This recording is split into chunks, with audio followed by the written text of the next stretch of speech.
Lightcap, a sophomore in general studies from Wilmington, Delaware. He's number 37, a defensive back for the Mountaineers, who's been described as an aggressive hitter who plays with great enthusiasm.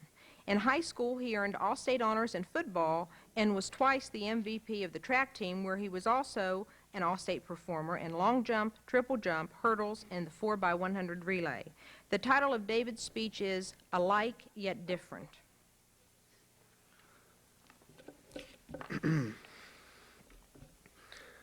Have you ever been in a group of friends or in a clique where people just didn't want to associate with others? It might be a group of athletes, a fraternity or sorority, honor society, or student council members. Some people simply just don't want to associate with others. Even though people are unique and different, they can be very similar, and it all depends on attitude and inner strength. Many people have affected my life in many different ways. However, two immediately come to mind. The summer after I graduated from high school, I had the opportunity to be involved in the Delaware Blue and Gold All-Star Game. Each member of the football team had what we called a little buddy. They were either physically or mentally challenged.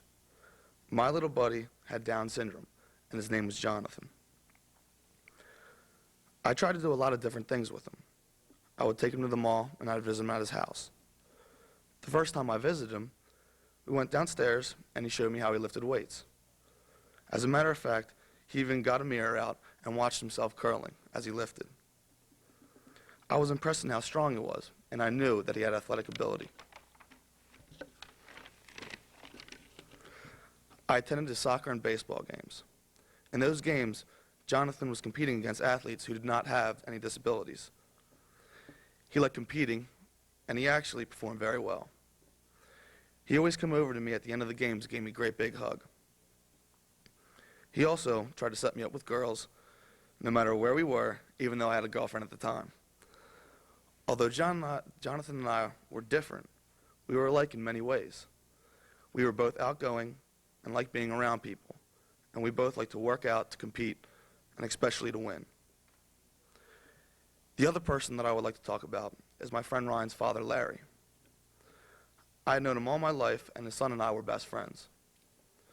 The day before Christmas of my senior year, he was diagnosed with stomach cancer. He was given the option to have surgery, to attempt to remove the tumor, or to have chemotherapy. He opted to have surgery with a 50-50 chance that they would take care of it all.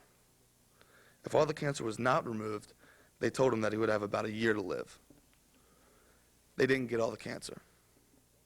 I left West Virginia University to attend on August 1st. When I returned home, I spoke to Ryan about his dad and said that I wanted to see him. Ryan discouraged me, saying that he wanted me to remember his dad and how he used to be.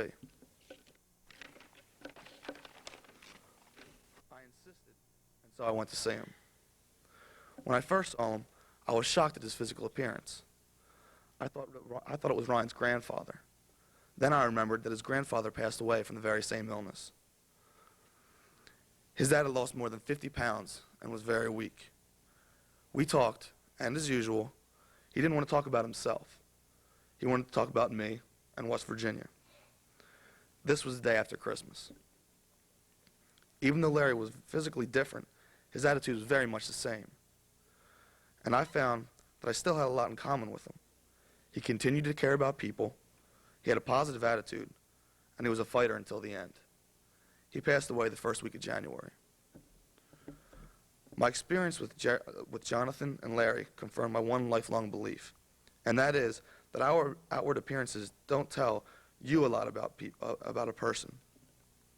You need to take time to get to know the person for what they are on the inside. Maybe then you will find that you have a lot in common with them, and it's all a matter of attitude.